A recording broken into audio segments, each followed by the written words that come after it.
This is the awkward waiting part, waiting to see if people are going to sign on. And I'll get started in just a second.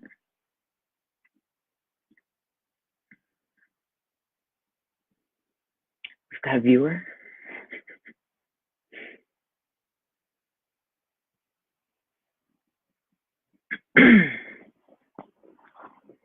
Okay, I see some people signing on. I'm not exactly sure how this whole Facebook Live thing works, which I think is common for a lot of us on our first one. So if you post questions and things like that and I don't see it, I apologize, but I'm going to try to keep my eye open for those. So I just want to talk to you a little bit about my journey, how I kind of got to where I am now. And a lot of that is about patience and the time it can take for us to get to our goals and for us to get to where we want to be, and how it's kind of a process and we're never even really there anyway. I grew up very, very overweight. I went to my first nutritionist appointment when I was 7, and I still remember him showing me this big plastic lump of fat, like fake fat. And he's like, "This is what is in your body. This is a pound of fat." And talking to me about how if I was sweating, then I was burning calories. So it was a good thing. I went to Weight Watchers and a couple different programs with my mom all the time when I was younger. She did Jenny Craig.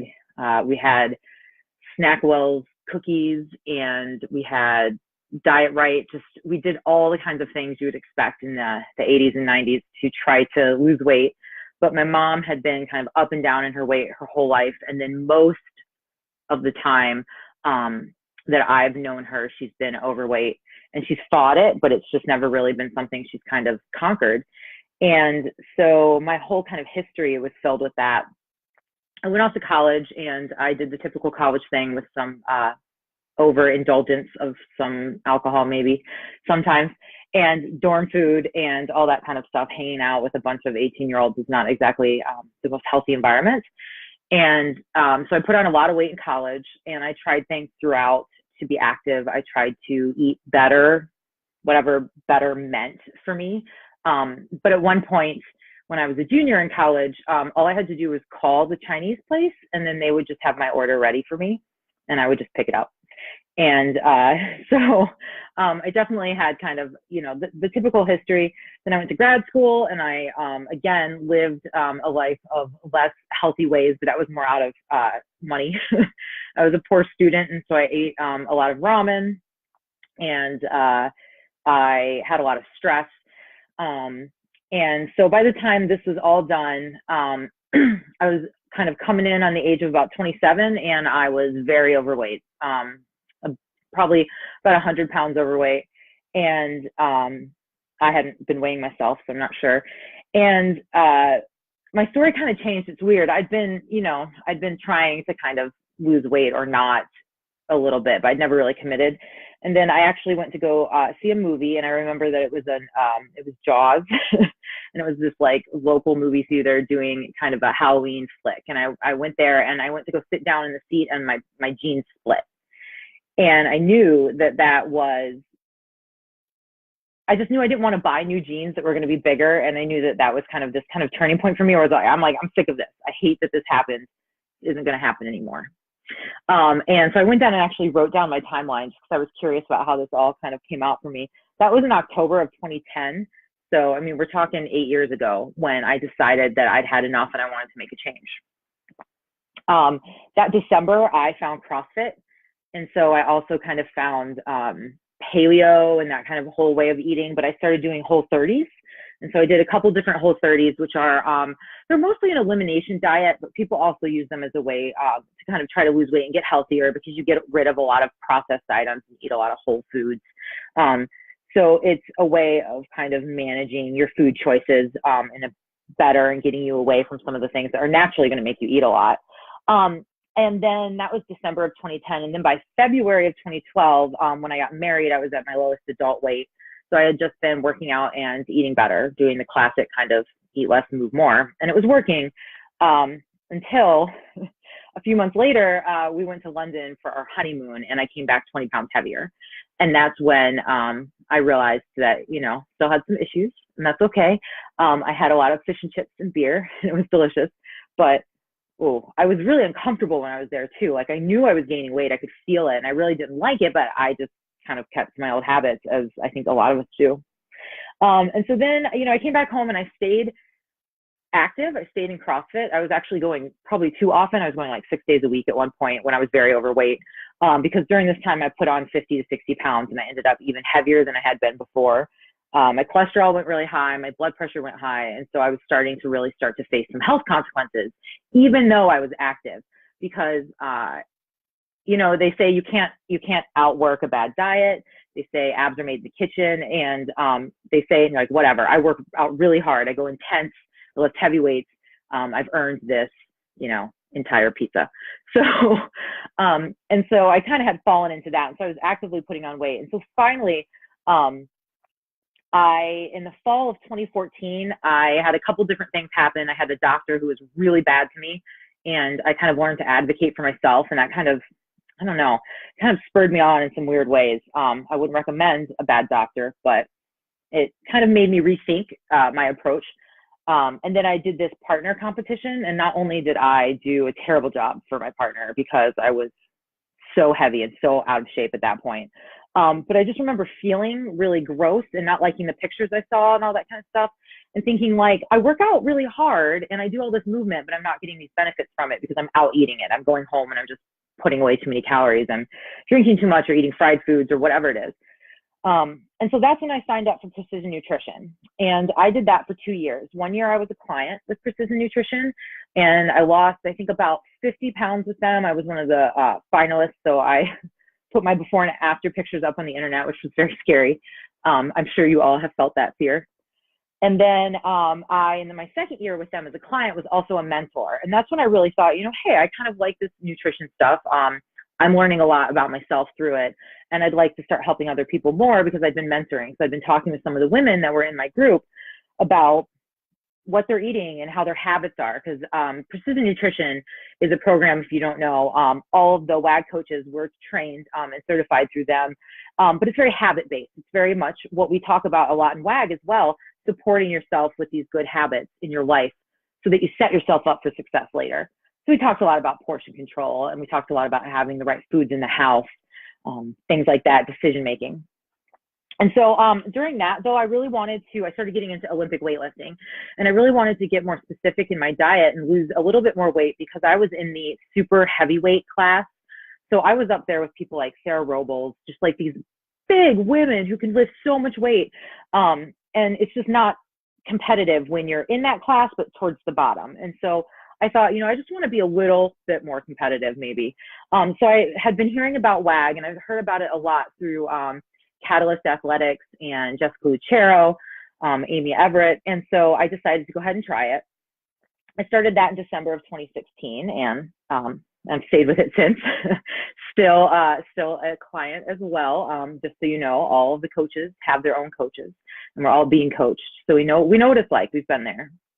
And then in WAG, I started out trying to be below the super heavyweight class, become a 75 kilogram lifter. Eventually, I actually became a 69 kilogram lifter, and now I'm going to be a 71 because it's changed. The class has changed.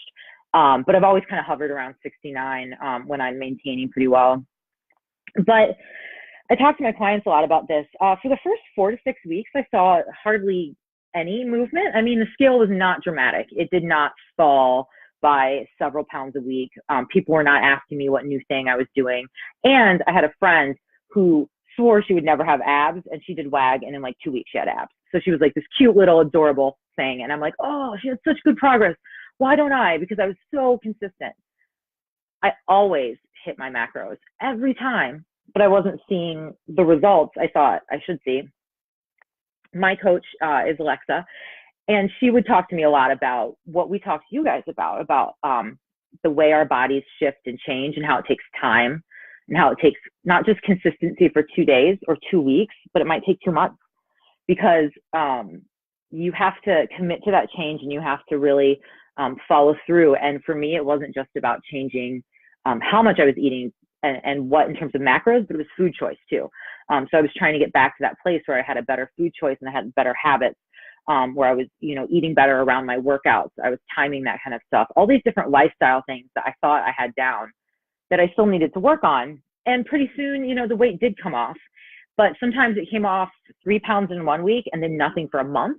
Sometimes it was a pound every week. Sometimes it felt even faster. I've had a lot of plateaus. I've had a lot of ups and downs. I joke that my weight loss line looks like an EKG, a healthy EKG. It's just up and down. There's spikes. My trend, though, and we talked to you a lot about this too in WAG, my trend was always, I don't know how to do this right on the camera, it was always down. It was about kind of the overall big picture. And so one of the things that I always reminded myself of through this, I mean, this is an 8-year journey, 2 years, and then some working with WAG, 2 years and a little bit working with PN. And it's hard because you get frustrated because your mind makes this decision and you want your body to catch up to it. But I just had to learn to just relax into the process, to just let it happen. I didn't gain weight overnight. I gave you my story quickly, but when I look back at it, I've had periods where I've gained a lot of weight, but really, I mean, it's like, a little heavier one year, a little heavier the next year, and it just kind of goes on up. And you have this moment when you realize that it has gotten to a place where your health or whatever is out of control and you didn't even realize it. And it's kind of like that with weight loss sometimes too, but we're so hyper focused on it. But some of the clients, when I ask you guys to go back and look at your progress pictures and look at them side by side, you're astonished by the difference. And that's because it slowly crept down on you. You were slowly changing, just the way you cannot notice 20 pounds coming on. You don't always notice the changes either, except you're being so hyper aware of that scale. When you were gaining weight, you were probably avoiding the scale. I remember picking my scale up and walking it out to our dumpster in our apartment complex and chucking it in. So, I mean, it's something we always battle with, but the more you can relax into the process and you can recognize that you have these highs and lows, the better you're going to feel, because there's so much to worry about. There's so much to be anxious about. And you're paying someone money to worry about your macros and worry about your weight. And so if you can just hit your macros, do what they say, listen, just like listen to their advice, do what they say, and relax. It's so nice, because then you can just not worry about that. Put that away. You've got your kids, you've got your job, you've got training, whatever else. I have a puppy right now who I locked in the kennel and she's not very happy. You've got a lot else to worry about. And so that's one thing you can just not worry about, because we are all here for the same reason. We are all here to support you in your goals. And if you're trying to lose weight for a wedding, if you're trying to make weight for a competition, if you're trying to mass up and get stronger, if you're trying to shift your body composition, you just want to look different, maybe you want to have a better mile time, whatever it is, we are trying to get you there. But there's a lot of unknowns. There are things that happen inside our body that we can't really predict. And so we're just doing our best to figure out what your body needs. And that can be a process. But I think it's a process that is so valuable, because you put in that time and it's going to pay off for the rest of your life. I did all the diets. I did Jenny Craig. I did Atkins. I did full keto a little bit, I think, but I can't remember if I really did it right. I did a potato diet, nothing but potatoes for 30 days. Just potatoes, some salt. Potatoes. It was weirdly not too bad, but it didn't do anything. And so I had to eventually put the time and the effort into finding out what my body needed and what I need, what I mentally need to be successful with this in my life. And in a lot of ways, I'm still finding that out. I'm still talking to my coach about my story, my identity, because I feel like a big girl. I feel like I was always the fat girl in my class. I was always the big girl, and I started identifying that way. And sometimes my brain still does. And so we're always a work in progress, and we're always a process. And I just want people to try to relax into it if they can. I understand when you make a choice and you're so ready and things aren't happening even though you're working, but it takes time. And one of the other things too, I always talk to people about is they're like, oh, you had so much progress. How have you had so much progress? And I haven't, or whatever. um, not necessarily my clients, but, if I don't know how they're eating, I ask them about their consistency, because I was so consistent. I mean, I hit my macros every day for weeks, just so consistent. For a while, I wasn't even estimating, which I wish that, I think it's good to learn how to go out and socialize some. And there were some times when I kind of hid. I learned how to do that in time too. But, I was consistent.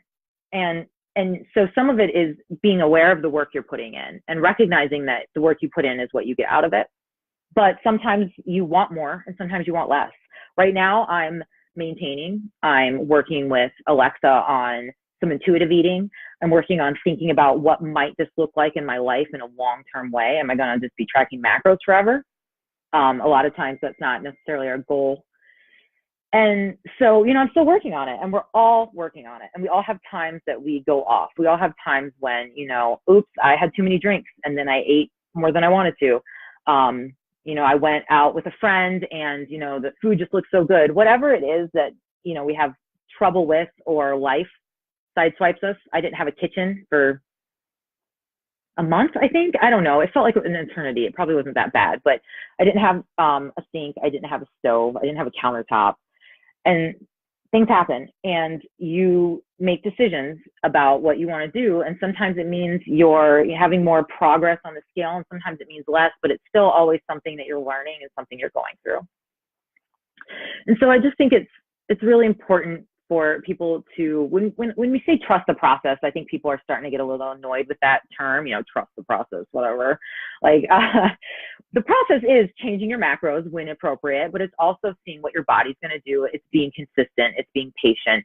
It's understanding that your coach isn't just sitting idly by and just waiting for things to happen. They're working to make things happen for you, but it does take time, and it is a process in that sense. I made notes, so let me just make sure I didn't skip anything. And I think that, the last thing is just find what you need. Find what you need for success, because like I said, I had 8 years and I did all these different things and all these different programs. And even though I ended up at WAG, what WAG gave me is what I need for success, what I need to set my life up like, what kinds of foods work well with me. I mean, my macros too, what works well with my body and my training, and what I'm willing to do, how much am I willing to do in order to get, six-pack abs? I don't know if I care that much. Things like that. It's helped me learn more about myself and more about this process and this journey. And I've enjoyed that along the way. And so that's part of it too. It's not just the numbers going down. It's everything that you learn about yourself along the way, because even if really all you want to do is change your body, that does involve changing your mind, because they're connected. It's all together.